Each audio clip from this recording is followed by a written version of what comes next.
नमस्कार बच्चों। आज मैं आपको एक प्रश्न के विषय में समझाऊंगी। रचनात्मक खंड का प्रश्न है, आता है ये आपके परीक्षा में।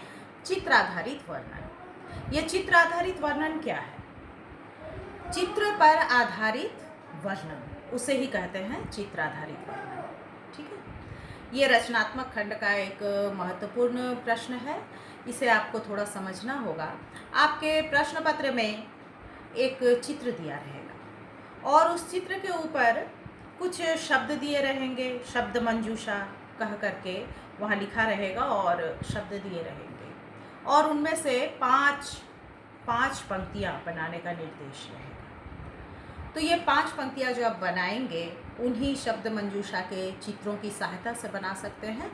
शब्द मंजूषा में जो चित्र दिए रहेंगे वो चित्र से संबंधित शब्द रहेंगे, लेकिन ये आवश्यक नहीं है कि आपको जो शब्द दिए गए हैं बिल्कुल उन्हीं शब्दों से आपको 5 वाक्य बनाने हैं, ये आवश्यक नहीं है। 5 वाक्य आपको बनाने हैं और उनमें उन शब्द मंजूषा में दिए गए शब्दों की सहायता लेनी है आपको। और उस सहायता लेकर के यह आवश्यक कतई नहीं है कि आपको सारे के सारे शब्द उसमें से लेने हैं और उससे आपको वाक्यों की रचना करनी है।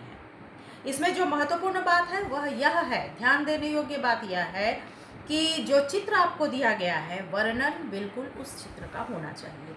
मान लीजिए किसी विद्यालय का चित्र दिया गया है तो वर्णन में ठीक उसी विद्यालय के विषय में आपको लिखना है कि वो कैसा भवन है, वहाँ आपको क्या क्या दिखाई पड़ रही है। यानी कि शब्द मंजूषा में जो शब्द दिए रहेंगे उन सारे शब्दों का प्रयोग आवश्यक नहीं है। उनमें से आप कुछ शब्द लीजिए, कुछ अपने से भी लगा सकते हैं, ये आपकी इच्छा पर निर्भर करता है। लेकिन इसमें महत्वपूर्ण और ध्यान देने योग्य बात यह है कि आपका वो 5 वाक्य, जो चित्र वर्णन का 5 वाक्य आप लिख रहे हैं वह पूरा का पूरा उस चित्र पर आधारित हो और उस पैराग्राफ को देख करके, उस अनुच्छेद को देख करके यह लगे कि आपने उसी चित्र का वर्णन किया है जो आपको प्रश्न में पूछा गया है। तो यह है चित्र वर्णन। ये या इसमें नंबर भी अच्छा आपको मिलेगा, इसमें अच्छे अंक आते हैं, लेकिन बशर्ते कि आपका वर्णन अच्छा होना चाहिए और व्याकरणिक दृष्टि से शुद्धता होनी चाहिए। उसमें व्याकरणिक दृष्टि से शुद्ध हो। यह 10 अंक का यह प्रश्न रहता है जिसमें कि आपको 5 वाक्य देने होते हैं और ये 5 वाक्य उस चित्र से संबंधित होना भी आवश्यक है। और इसमें आप ऐसी वाक्य रचना कीजिए जिसमें व्याकरणिक अशुद्धि ना के बराबर हो या नहीं हो, क्योंकि या तो 2 बातों में इसमें अंक काटे जाते हैं। अगर आपका जो वर्णन है वो अगर चित्र से संबंधित नहीं है तो उसमें आपको अंक की प्राप्ति नहीं होगी, और यदि आपका चित्र से संबंधित वाक्य तो है लेकिन व्याकरणिक अशुद्धि बहुत अधिक है तो उसमें भी आपके अंक कटने की संभावना है। तो यह है चित्र वर्णन, जिसे आप यदि थोड़ा ध्यान दे करके करेंगे तो इसमें अच्छा नंबर आएगा, जो आपको आपके विषय में आपको अच्छे अंक लाने में सहायता करेगा।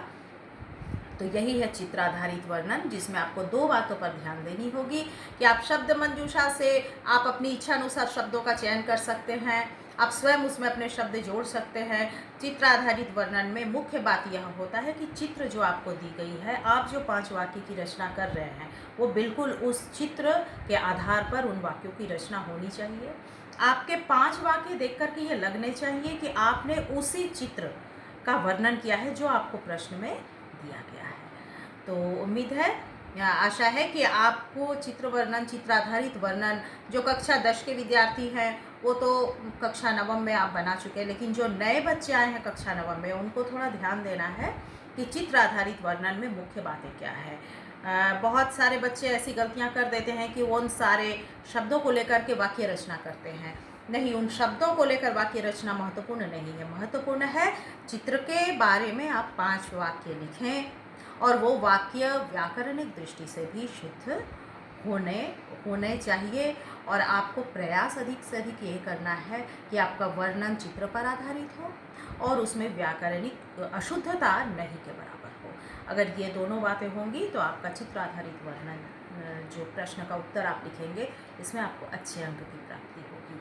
तो मैंने जिन बातों को चित्र आधारित वर्णन में समझाया, आशा है आप इसे समझ जाएंगे और चित्र आधारित वर्णन जो आपको दिया जाएगा उसको आप अच्छे से बनाने का प्रयास करेंगे।